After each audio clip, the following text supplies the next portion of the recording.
Weekend था, सारे उठेंगे आराम से और मैं लेकिन उठ गई, तो मैंने सोचा अब 11 बज रहे हैं, चलो अब ना कुछ काम शुरू करते हैं। अल्लाहुम्मा सल्ली व सल्लिम व बारिक अला सय्यदिना मोहम्मद व अला आलिहि व सहबिही अजमाइन। अस्सलाम वालेकुम, क्या हाल है आप सबका? वीकेंड कैसा गुजरा? बच्चों की छुट्टियां हो गई आपके कंट्रीज़ में या नहीं, या पेपर हो रहे हैं? क्या सीन है? हमारे यहाँ पे तो वही वीकली टेस्ट हो रहे हैं तिहामी वगैरह के साथ में, पीटीएम्स यानी प्रोग्रेस टेस्ट जो हैं वो भी ऐड हो चुके हैं। पर ऐसा पूरे पूरे फुल जो एग्ज़ाम होते हैं टर्म के, वो मैंने आपको बताया कि वो नहीं होते, बट फिर भी लाइफ बिजी जा रही है। तो मुझे याद आया कि रात में तो मैंने डिश वॉशर ऑन ही नहीं किया था और बर्तन पड़े हुए थे, तो मैंने फिर सुबह ऑन कर दिया। यूजुअली मैं रात में ऑन कर लेती हूँ और सुबह जो बर्तन जो है वो ड्राई हुए होते हैं तो मैं उनको समेट देती हूँ। फिर जो दिन भर के बर्तन होते हैं ना, वो मैं डिश वॉशर में रखती रहती हूँ और रात में एक ही दफ़ा डिश वॉशर दोबारा ऑन कर देती हूँ। तो इस तरह से ये साइकिल डेली बेसिस पे चलता रहता है। जिस दिन भूल जाऊँ वो फिर बस गड़बड़ हो जाती है। मिशारी तो फ़ौरन से उठ जाता है ना, क्योंकि फ़ौरन किचन के साथ ही इनका बेडरूम है, तो आवाज़ चली जाती है। मेरा दिल चाह रहा था कि 12 बजे तक उठे और मैं सुकून से काम कर लूँ। वैसे तो बड़ा हो गया, तंग भी नहीं करता, वो छोटे बच्चों वाला तो सीन नहीं है, बट स्टिल ये है कि मामा दिस मामा दैट मामा दिस, वो कुछ ना कुछ करने आता रहता है और डिस्ट्रैक्शंस होती हैं। तो एनीवेज़, मैं बर्तन समेट रही थी और मैंने फ्रिज से निकाली हुई थी वेजिटेबल और फ्रूट वगैरह, कि मैं देख लूँ कि क्या क्या चीज़ें रह गई हुई हैं और मुझे फिर और क्या क्या लेके आना है। वीकेंड जो है ना, वो उस पर मैं सारा मेन्यू नेक्स्ट वीक का प्लान करती हूँ और कोशिश करती हूँ 2 वीक्स का प्लान कर लूँ, पर ज़्यादातर 2 वीक का पॉसिबल नहीं होता, इट्स वेरी टाइम टेकिंग। तो मैं फिर 1 वीक का तो प्लान कर लेती हूँ। अब उससे पहले मैंने सोचा देख लूँ वेजिटेबल्स फ्रूट वगैरह क्या क्या पड़े हुए हैं, ताकि चीज़ें जो है मैं एक्स्ट्रा ना ले आऊँ। और ये पिछले 1-2 वीक से तो मैं इनको वॉश करके भी नहीं रख रही हूँ फ्रिज में, वरना वो बड़ा कन्वीनियंट रहता है कि चीज़ें निकाली वेजिटेबल्स और उनको फटाफट यूज़ कर लिया। तो इस बार मैंने सोचा कि चलो मैं जल्दी उठ गई हूँ बाकियों से पहले और मेरे पास थोड़ा टाइम भी है, और वीकेंड पे वीडियो भी अपलोड करने का प्लान नहीं था, तभी आपको सैटरडे संडे को कोई वीडियो नहीं मिली। तो पर मैंने सोचा कि चलो ये काम जो है ना निपटा लेती हूँ और बैठ के अपना मेन्यू प्लान कर लेती हूँ। तो बस मेरे पास वही थे थोड़े बहुत खीरे गाजरें और ये हरी मिर्चें और क्या कहते हैं टमाटर वगैरह, बस ये चीज़ें ही थी, पुदीना धनिया।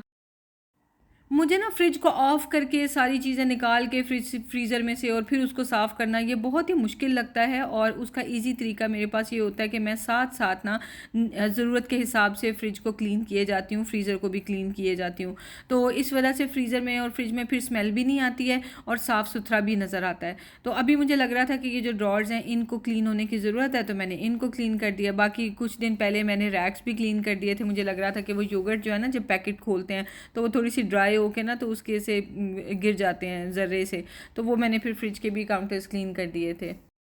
शहजाद भी उठ गए थे, तो अपनी प्रोटीन शेक वाली जो बॉटल थी रात की, उसमें ड्राई हो गया था प्रोटीन, वहीं पे पी के उन्होंने अपने पास रखी थी, तो उसको वॉश करें, साथ में ट्रैश है वो भी फेंक देंगे। सऊदी अरब में तो ये होता था कि ट्रैश आप निकाल के तो ग्राउंड फ्लोर पे जाते हैं, वहाँ पे जो डस्टबिन है उसमें फेंकते हैं, पर यहाँ पे ना हर फ्लोर पे, हर बिल्डिंग में, हर तरफ ना, हर फ्लोर पे एक विंडो लगी होती है, उस विंडो में आप ट्रैश फेंक देते हैं और वहाँ से नीचे धड़ाम धड़ाम गिरता हुआ टनल सी होती है, और नीचे बिल्कुल ग्राउंड फ्लोर पे ना पड़े होते हैं बड़े बड़े से डस्टबिन, ठीक है, गार्बेज कैंस पड़े होते हैं, तो उसके अंदर जाके ये गिरते हैं और फिर रात में आके तो जो ट्रक्स होते हैं वो उसमें से गार्बेज निकाल के ले जाते हैं। तो बड़ा अच्छा सिस्टम है, कभी मैं आपको दिखाऊंगी।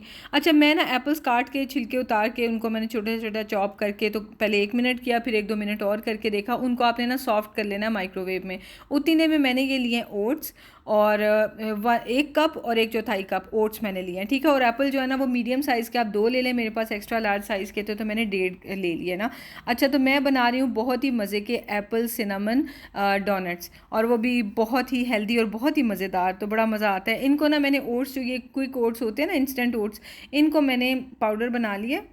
बिल्कुल फ़ाइन पाउडर बनाना ज़रूरी नहीं, बट पाउडर बनाएं तो मज़ा आता है। अच्छा, ये इनको ना मैंने साथ ही मैश कर लिया। मैश करने के बाद मैं इनको फिर फ्रिज में रख दूँगी ताकि ठंडे हो जाएं, और फिर हम बाकी प्रोसेस जो है वो करेंगे।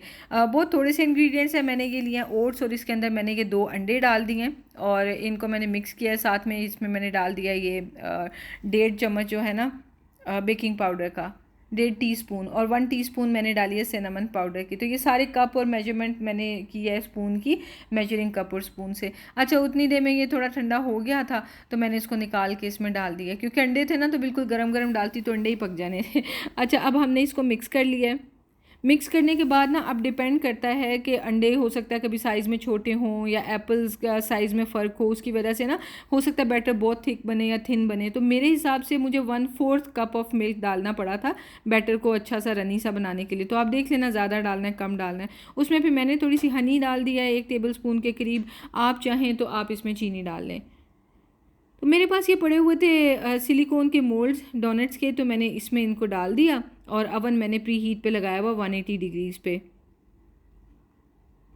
और ये बहुत ज़्यादा मोटे ताज़े नहीं हो जाएंगे राइस करके, लेकिन थोड़े इतने से हो जाएंगे कि मज़े के डोनट से लगेंगे ना। और इतने सॉफ्ट और फ्लफ़ी होते हैं ना, ये इतने मज़े के लगते हैं। और बच्चों के स्कूल लंच के लिए अब तो चलें छुट्टियां होने वाली हैं, लेकिन बच्चों को आपने हैप्पी करना हो ना तो उनके लिए बना के आप ये रख सकते हैं, या फिर स्नैक के तौर पर भी आप बच्चों को दे सकते हैं। तो ये तकरीबन जो है ना वो 10 डोनट्स बनते हैं। ये बहुत बड़े साइज़ के डोनट्स नहीं है, बस मीडियम से डोनट मोल्ड है ये। तो इसको 15 से 18 मिनट के लिए मैंने इसको अपर लोअर रॉड पे बेक होने के लिए रख दिया है। जो ही मुझे लगेगा कि ये बेक हो गया तो इसको मैं निकाल लूँगी। और फिर उतनी देर में मैंने सोचा कि चलो बर्तन धो देती हूँ, साथ साथ ही किचन को खाली कर लूँ, क्योंकि बस बैठ के फिर मैंने मेन्यू बनाना था। और उसके अलावा ये कपड़े धो के मैंने यहाँ पे डाले हुए थे, क्योंकि बाहर जो रैक था वो भी सारा भर चुका हुआ था। और फिर ये जो टॉवल्स बेडशीट्स वगैरह होती हैं ना, ये तो रैक पे पूरी नहीं आती, तो इसलिए इनको मैंने यहाँ पे डाल देती हूँ टेबल के ऊपर। चॉकलेट क्यों चॉप कर रही हूँ इसकी तरफ बाद में आते हैं अभी जो मैंने ये धो ली थी ना सारी वेजिटेबल्स वगैरह, इनको मैंने अभी थोड़ा सा ड्रेन होने के लिए रखा था और उसके बाद मैट पे रख दूँगी, ताकि ना ये डिश ड्राइंग रैक है लेकिन इसको मैं वेजिटेबल्स फ्रूट ड्राई करने के लिए यूज़ करती हूँ, तो इस पर रख दूँगी ताकि खुद ही जो है ना ये थोड़े से ड्राई हो जाए। उतनी देर में मैंने ये स्ट्रॉबेरी के क्यूब्स और ऑरेंज के क्यूब्स ये मैंने निकाले और मैंने सोचा कि चलें इनका बच्चों को मिल्क शेक बना लेती हूँ। मैं और शहजाद जो है वो ऑरेंज जूस पी लेंगे, साथ में ब्रेकफास्ट हमारा हो जाएगा। देखने में ब्रेकफास्ट बहुत थोड़ा सा लग रहा है कि ओट्स लें, लेकिन जो है ना वो काफ़ी हैवी होते हैं, तो इसलिए अच्छे से फुलफिलिंग होते हैं, पेट भर जाता है। और ये देखें कितने मज़े के सॉफ्ट और फ्लफ़ी से बनते हैं और टेस्ट इतना मज़े का होता है। एप्पल और सिनेमन का आपको पता है कि कैसा कॉम्बिनेशन है, बहुत ही मज़े का। तो पहले मैंने इनको इस तरह से सीधा रखा, फिर मैंने कहा चलो इनको अपसाइड डाउन रख लूँ, वो आपकी चॉइस होगी, जैसे आपको अच्छे लगे आप उस तरह रख सकते हैं। और ये देखें ये वाले हमारे डोनट्स रेडी हो गए हैं, बहुत मज़े के हैं। ये दूसरी साइड है नीचे वाली, और अभी ये वाली ऊपर वाली साइड है। तो ज़रूर ट्राई करना और बताना कि कैसे लगे हैं। तो मेरा प्लान ये था कि इनके साथ मैं क्रीम चीज़ इनके ऊपर लगा के दूंगी, वरना तो फिर बच्चे कैसे बैठ के खाते रहेंगे। आप इसके ऊपर जैम भी लगा सकते हैं, आप उसके ऊपर क्रीम चीज़ लगा सकते हैं, चॉकलेट स्प्रेड लगा सकते हैं, या इवन बटर लगा के ना, जब भी गरम गरम है उसके ऊपर बटर लगाया और इनको खा लिया, बहुत ही मज़े के लगते हैं। सॉफ्ट और फ्लफ़ी भी हैं, लेकिन साथ साथ एप्पल और सिनेमन का फ्लेवर तो क्या ही बात होती है। तो ये क्रीम चीज़ लगा रही हूँ एक एक साइड पर, और दूसरे वाले पे बच्चों को जो है ना वो लगा दूँगी नटेला। तो ये वाले जो साइज़ के थे ना डोनट्स, ये दो काफ़ी थे ब्रेकफास्ट के लिए। तो आप ज़रूर बताना कि आपको ये रेसिपी कैसी लगी है, और बनाना ज़रूर। अच्छा, मैं आपको हमेशा दिखाती हूँ ना उनका एंड रिज़ल्ट, तो इसमें वीडियो में चूँकि लेट हो गए थे, हम भूख लग रही थी बच्चों को, तो मुझे बिल्कुल करीब से दिखाना याद नहीं रहा। बट आपको ये भी पता है कि जो रेसिपीज़ गड़बड़ हो मैं आपको बता देती हूँ। बट ये रेसिपी आंखें बंद करके, आप ये ना सोचना कि पता नहीं सॉफ्ट बने होंगे या नहीं, ये परफेक्ट बने हैं। 10 आउट ऑफ 10 में इनको रेट करती हूँ। आप ज़रूर बनाना, तो रिज़ल्ट आप मुझे बताना कि कैसा आया, ठीक है। तो बहुत मज़े के हैं। वैसे तो हामी कह रहा था कि मम्मा अभी मेरी छुट्टियां आने वाली हैं तो मुझे दोबारा बना के देने हैं, तो मैंने सोचा चलें ठीक है दोबारा बना दूंगी। तो जब दोबारा बनाऊंगी तो मैं आपको दोबारा से इनका टेक्सचर भी दिखा दूंगी। तो खैर मिशी तो बार बार आएगा, अभी आप देखेंगे हगी करने के लिए। हामी आने लगा था तो मैंने उसे कहा था बेटा वहीं से आप बैठे बैठे क्या पीछे से उठ के आओगे, हगी दोगे तो यहीं से आप मुझे जो है ना हैंड शेक कर लेना। फिर शहजाद भी मस्ती कर रहे थे कि आपको मैं भी हगी दूंगा, इतना अच्छा बनाया है।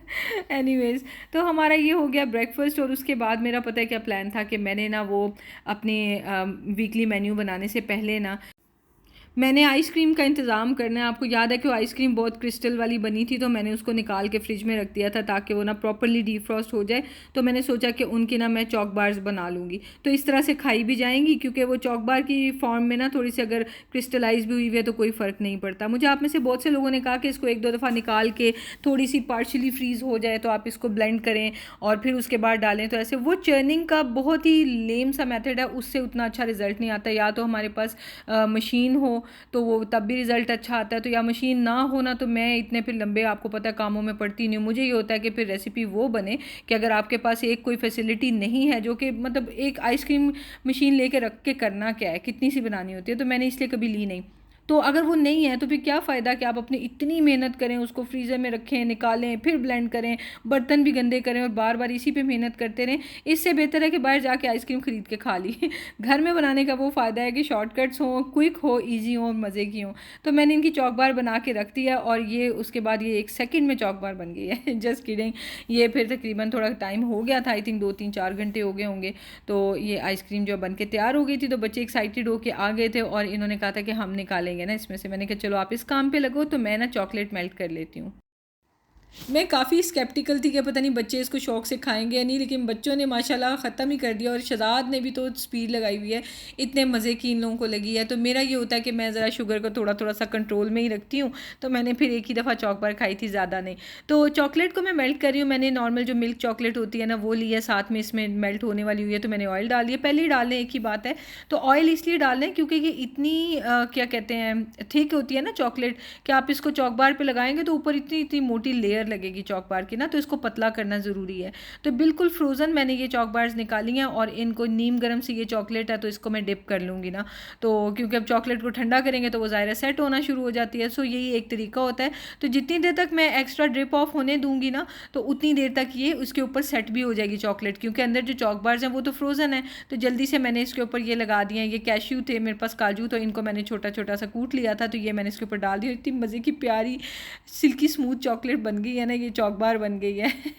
तो खैर ये देखें, ये मेथड है। जस्ट आपने डिप की, ज़्यादा देर भी डिप नहीं करनी, नहीं तो वो फिर ज़ाहिर है आइसक्रीम अंदर मेल्ट हो रही होगी। बस उसके ऊपर साथ ही मैंने ये डाल दिया और ये देखें बिल्कुल ड्राई भी होगी, सेट भी हो गई है।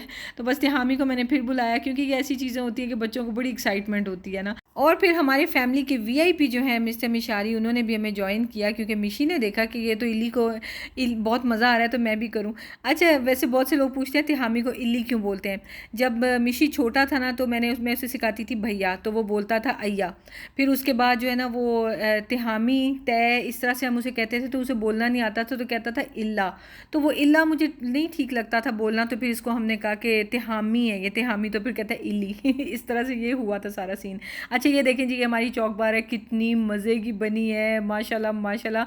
इतना फ्लेवर तो कस्टर्ड की वजह से मज़े का था ही, लेकिन ये है कि ये ना बहुत ज़बरदस्त हो गई और अब ये मेरी आइसक्रीम वेस्ट नहीं हुई है। मुझे बड़ा अफसोस होना था कि पूरा मेरा जो बैच था वो ज़ाया होना था, सिंक में फेंकती या कचरे में फेंकती। तो ये देखें, बहुत ज़्यादा थिक भी नहीं है चॉकलेट और बहुत ज़्यादा थिन भी नहीं है। तो ये बहुत मज़े किया। आप लोग भी ज़रूर ट्राई करना। जो भी आपकी फेवरेट आइसक्रीम हो, उसको चॉक बार में कन्वर्ट करना हो, तो आप इसको बस ऑयल डाल के थोड़ा सा चॉकलेट में, और फिर आप उसको जो है वो कोट कर लें और उसके ऊपर नट्स डाल दें, और उसके बाद फिर आप इसको फ्रीज़र में भी एज इट इज़ रख दें, तो एक दूसरे के साथ चिपकेगी नहीं, बहुत मज़े की लगती है। तो चलें, यही था आज का दिन, और नेक्स्ट वीडियो बहुत इंटरेस्टिंग होने वाली है, जिसमें मैं आपसे शेयर करूँगी कि मैं मेन्यू कैसे बनाती हूँ, क्या मेरे प्लान्स होते हैं, क्या मेरे माइंड में होता है, और उसको फिर मैं एग्जीक्यूट कैसे करती हूँ, और ग्रोसरी शॉपिंग कैसे करती हूँ, और मेरी एक वीक की ग्रोसरी शॉपिंग कितने की होती है, ये मैं आपसे इंशाल्लाह सब शेयर करूँगी। तो आप दुआओं में हमें याद रखना और अपना भी ख्याल रखना। खुश रहें, आबाद रहें, और अल्लाह ताला आपको सब मुश्किलात से, परेशानियों से दूर रखें। तो हम लोग तो आइसक्रीम एंजॉय कर रहे हैं, क्योंकि आफ्टरनून हो चुकी थी, शहजाद जो है वो खाना खा रहे थे और हमारा भी खाने का मूड नहीं था, तो हम लोग आइसक्रीम खा रहे थे। तो चले, मिलते हैं आपसे नेक्स्ट वीडियो में। मैं बार बार हगीज रिसीव कर रही हूँ, तो बाद में आपसे मैं मिलती हूँ। टेक केयर, अल्लाह हाफिज़।